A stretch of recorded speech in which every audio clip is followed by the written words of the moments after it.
incredible reveal of the very bike you can see just to your right there, the Triumph Triple Trophy winners bike this season. So get ready for that. And we also have a couple of familiar faces from the Moto2 class as well, who will join Steve and Carlos on the stage for some questions. And then, of course, you'll have your chance to ask anything to Steve, Carlos, or our riders at the end. So I believe, Steve, you will be the one to reveal why we are all here today. Okay, thank you, Fran. And thank you all for joining our press conference. This is another great moment in our partnership with Dorna, where I'm pleased to announce that Triumph has signed a new contract with a new agreement to supply engines to the Moto2 class for 5 more years, taking us up to 2029, which will mark a decade of Triumph in Moto2. Now this, as you can imagine, is a major commitment from Triumph, and one we felt would be good to share with you all today, and share a little more about our reasons why we wanted to extend our collaboration, and also the ambition that Dorna and Triumph have for the future. Now, when we started, the aim we set for the partnership from Triumph's perspective was very clear. Firstly, to showcase our performance by providing a very public example of what our engines are capable of, specifically with the 765 Triple that powers our street triple motorcycles, and secondly, to demonstrate the durability and capability of our engineering and design to strengthen Triumph's brand position and relevance for riders around the world. And finally, and most importantly for our riders, we wanted to use the race engine program to enhance our engines to gain insights that would play back into our motorcycles and onto the road. And since 2019, I can tell you that the partnership has been truly great for the brand. From a marketing and awareness perspective, the association has delivered real credibility and a higher profile across the world, where it's very rare to see any media coverage of our street triples without the Moto2 race engines being mentioned. And in our motorcycles themselves, the insights and learnings we've gained have played directly into the engineering, which in turn has driven sales and a reputation for class-leading performance. And this has only been possible by making every single lap count in regard to gaining insights and driving that evolution. Where since our first season, we've used that input to enhance every dimension of the engine's performance, including speed, power, torque, revs, cylinder pressure, and compression ratio, which have in turn have continued season on season to deliver improvements on track, with shorter race times, faster top speeds, and lap times, more winners and closer racing. Plus, of course, repeatedly showing the triple's bulletproof durability and reliability. And as you can see here, just how far we've come in the Triumph era. Now, these averages are based on the races in 2023 so far compared to 2018. And of course, we want to continue to use the platform of Moto2 to continue to gather the knowledge we need to drive development and performance, both on the road and in racing. And I'm pleased to announce that for the 2025 season, as part of our commitment to the championship, we are developing a full race gearbox. Now, in advance of this, we continue to test and develop improvements in our gear selection, including parts that will be tested directly after this weekend's British Grand Prix. Now, coming back to the impact our Moto2 race engine program has had on performance motorcycle sales, the new generation of our street triple that we launched at Valencia at the end of last season is a very palpable demonstration with this, the Street Triple R, and also the range-topping RS. And finally, of course, the very exclusive Moto2 limited edition. Now, this is the closest thing that you can get to a Moto2 racer for the road, which was such a great success and a demonstration of the power of this partnership that they actually sold out across the world almost immediately that they went on sale. But there is actually one bike that tops this for exclusivity, and that is still up for grabs. And that, of course, is the 2023 Triumph Triple Trophy winners bike that we have here today to reveal later. Now, for those of you who don't know the details, the Triumph Triple Trophy is a separate competition at each Grand Prix to recognise impressive performance throughout the field. Now, here we award 7 points for the rider who makes the best progress during the race, 6 points are given for a pole position, and 5 points for a fastest race lap. And now coming into Silverstone, this bike and the title for 2023 is still very much up for grabs. We've got Pedro Acosta currently leading the scoreboard with 26 points. He is the absolute king of the fastest lap with 4 to his name, and he's the only rider to get more than 1 fastest lap so far this season. He also boosted his points tally in Germany with his first pole position of the season. Now, rookie Dennis Foggia is second on 21 points. Thanks to his excellent race progress, he has scored the top points for this 3 times so far this season. Sam Lowes is joint third on 17 points after his excellent run of form, getting pole 2 races in a row, plus fastest lap in Jerez. And Alonso Lopez is tied with Sam on 17 points. He was the pole man in Argentina and Assen, and also got the fastest lap in Argentina too. And perhaps one of these riders will join former Triumph Triple Trophy winners Jeremy Alcoba, Raul Fernandez and Marco Bezzecchi.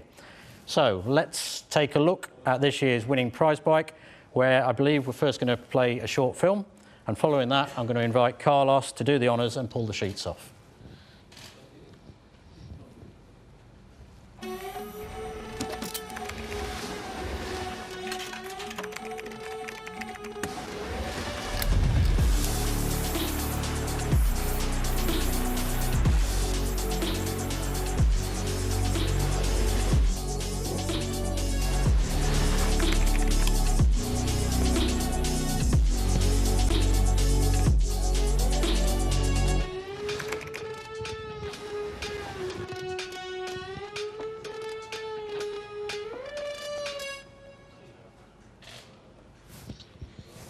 Okay, shall we? So I think that's your cue to reveal the winner's bike for this year's Triumph Triple Trophy.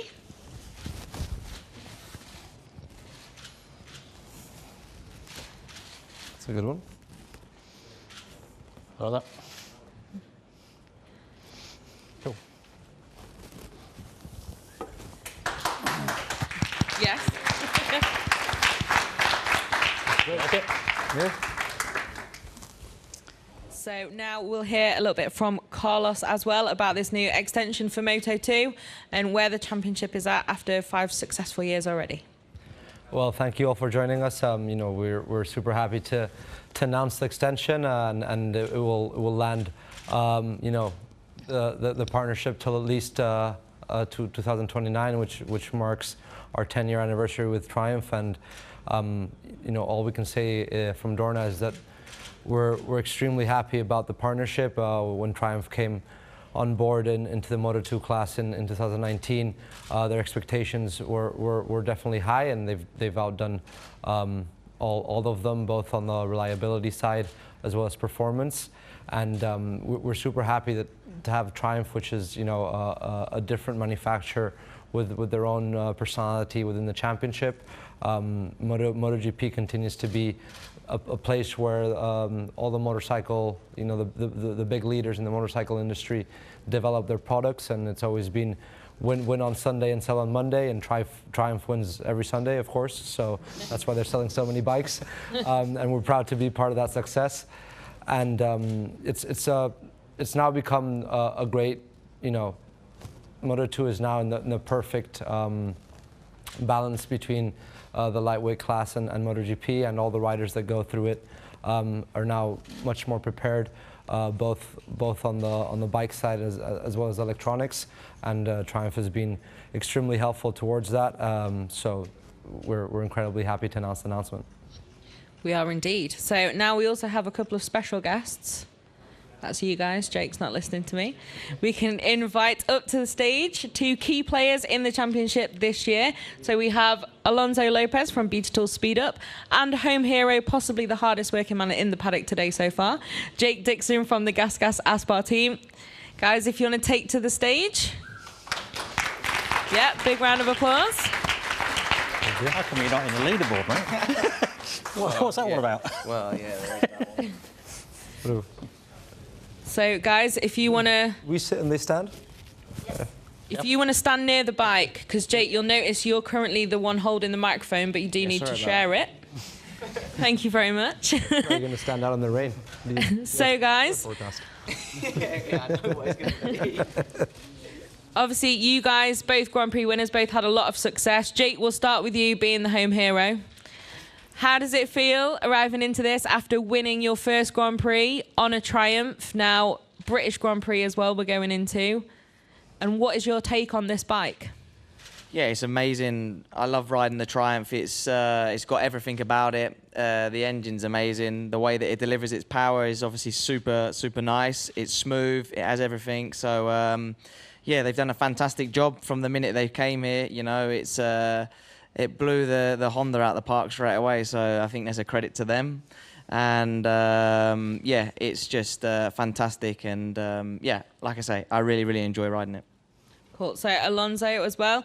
You're a rider who had some success in Moto3, but then since you've changed to Moto2 machinery, we've seen you come from the European stage to the World Championship, and your success has just skyrocketed. What is the best thing about this bike, and what do you get from it? Yeah, for me, it's a very nice bike. I enjoyed a lot during the last seasons that I rode it. And yeah, for sure, it's a bike that helped me a lot to go faster. It's really smooth. I enjoy it a lot, and in compare with the lighter bikes, for me it's much better because I'm very big and I just love when I ride with it. I feel like you both give that vibe off as well. Big fans of the vibe. So thank you very much, guys. So we can take some questions from the media as well, but before we do, can we get a photo with all of you guys around the Triumph Triple Trophy prize that we'll have this season? You guys be in pole, or maybe you most overtakes? Both, I think. Both. But it's better to win the championship. Yeah, I agree. If we can have all of you looking this way at least once. Perfect. If they want some dance moves, I'm pretty good. Okay.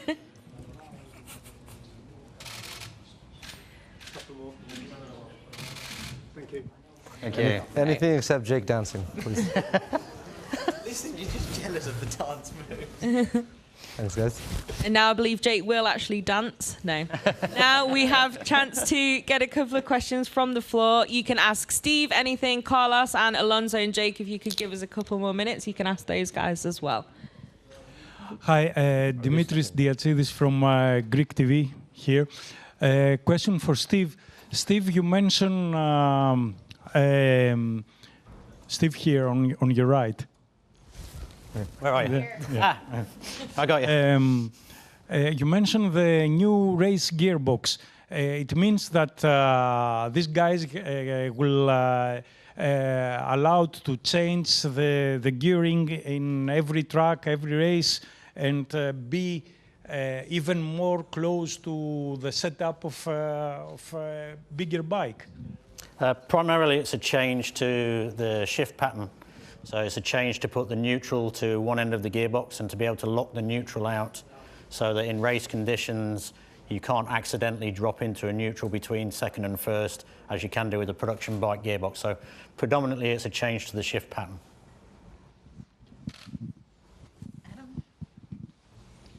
Yeah, hi Adam Wheeler. Steve, two things. Does this represent an expansion for Triumph and their race department, considering the fact that you're also going motocross and supercross racing? Is this, represent an enlargement? And secondly, does it put to bed any kind of questions or speculations about Triumph entering the MotoGP class, considering you're going to be in Moto2 for many more years? Well, I guess to answer the last question first, I can't personally put an end to any speculation because speculation just happens, right? So, let's deal with that one first. But in terms of our racing program, then obviously racing is an important part of Triumph's future. With our entrance into MX and also Supercross, obviously that's a major expansion of our racing program. Moto2 was probably kind of our first step into that world that really kind of proved Triumph's credibility and our capability in terms of developing reliable and durable performance engines. And then taking that step into motocross and supercross is going to be another whole new world. David, another question for you, Steve.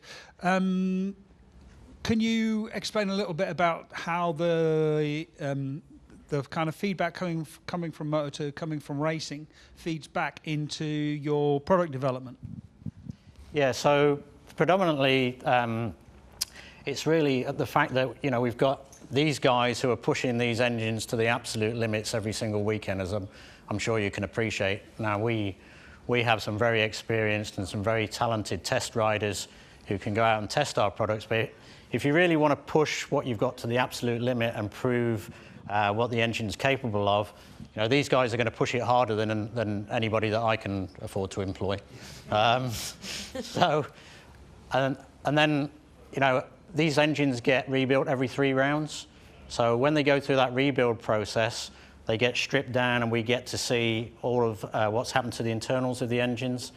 What that does is it gives us lots and lots of real-world data that we can feed back into our development program, because generally, believe it or not, engineers can sometimes be quite cautious in terms of how far they're willing to push performance things on, particularly on a production bike engine. But when we've got so much data that proves how hard you can push these engines without any issues, it gives us then an awful lot of data to go back to the design engineers and say, okay, where you thought we could go to, actually we can go a lot further than that. Okay, thanks a lot. And a question for Jake and for Alonso. Can you just briefly talk about, because I know there's an issue with neutrals with the production gearbox. Can you talk about the benefit of having a race gearbox that you expect? Yeah, for sure it's gonna be a better change, because when we use the first in maybe Austin and maybe other tracks, it's Portimao as well. I use more often because I am taller and my weight is bigger, so maybe I use a little bit more than in compare with the other ones, and I should be very concentrated when I use it, because if you don't press with a little bit more of power than normal, it goes very easy to neutral, so it's gonna help us a lot. Yeah, basically what he said, you have to be so careful in the tracks that we use first gear to make sure that we correctly put the shift first of all, you know, because yes, we know what we've got in terms of that, but we can also make a big difference in the way that we put the gear in. So if we don't put the correct pressure, then, well, don't get me wrong, the bike will jump out of gear because it's not been fully engaged. So it'll be nice to have that you can put it in and not have to worry about that. But yeah, at the same time, it's something that we can get round at this moment in time. So yeah, I think it's obviously great, but it's not so bad. Dimitris, again, a question for the two riders. From next year, the change to the Pirelli tires, do you think that can make a big difference compared to the tires that you are using now? Because I spoke a few weeks ago with Giorgio Barbier of Pirelli, and he said to me that the tires will come from the super bikes, not for the super sport category next year. Do you think that they change a lot the thing?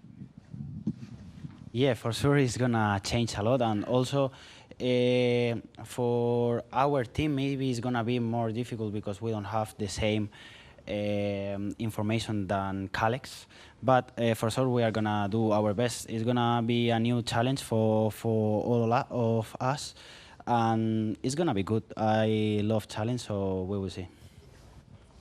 Yeah, it's obviously a different brand, first of all, so the way that they can construct the tyre is completely different. So the durability, I think, of a Pirelli naturally is not like Dunlop. So I've rode in Superbike on them, and I've rode on Dunlop in Moto2. So they're completely different tyres. I think the way that people ride now, there will be a lot that struggle because they think that the Dunlops drop. Well, I can tell you now, you have to manage a bit more the Pirelli. So I think over a one lap, I think the Pirelli could potentially be better. But it depends on how they bring the tyres. Like you say, I haven't rode Pirellis now since 2018. So the way that they've developed it, they could be working longer, you know. So there's so many things, the way the tyres work differently. It's just a different brand. So there's so many different things. Hi guys, Guido Velman from Racesport in the Netherlands. Question for Carlos. Were there any other manufacturers interested? Have you considered any other manufacturers, or was this just a straightforward contract extension for you? Well, I think that there's always interest in the championship, but it's not something that we were, opening a tender about or anything. Like I said, Triumph is working super well with Moto2, and we're extremely happy with them. And I think it goes without saying that Moto2 is the strongest feeder class in the whole world, not only motorcycling but in motorsport in general.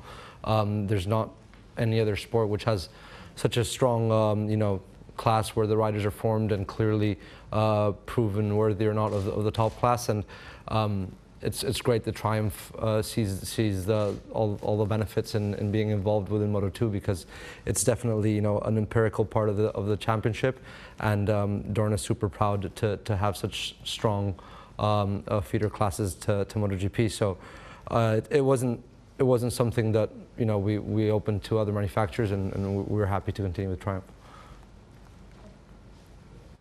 I've got one for Steve and one for the two riders as well. Steve, to you, you've always been keen to keep the Moto2 engine program that races as close as you possibly can to the road bikes. This change to the gearbox is going to sort of alter that with quite a significant component. Does that worry you? And to the two riders, if at the end of the season you win that Triumph that you're leaning on there, Jake, where's the first place that you're going to ride on it? Yeah, go on. I'll go first.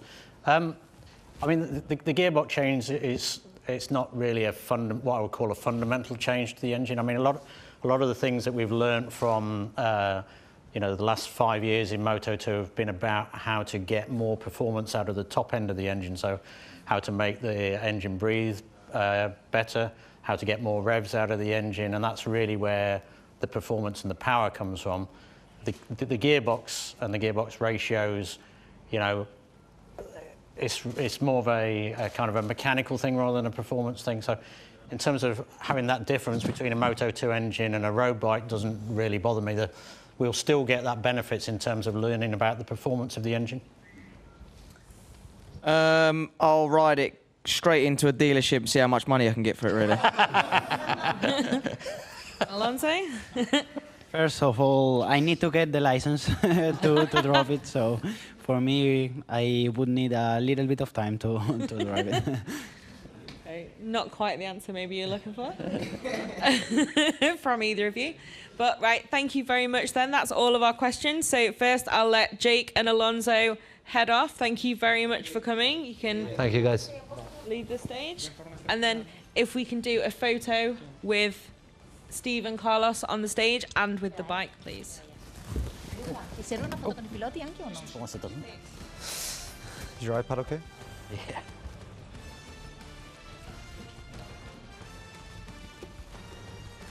I don't think I'm tall enough to stand behind it.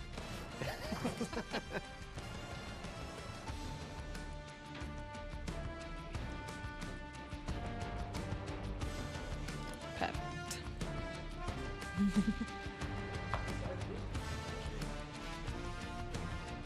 Okay, thank you very much to you guys, and thank you very much to everyone for coming.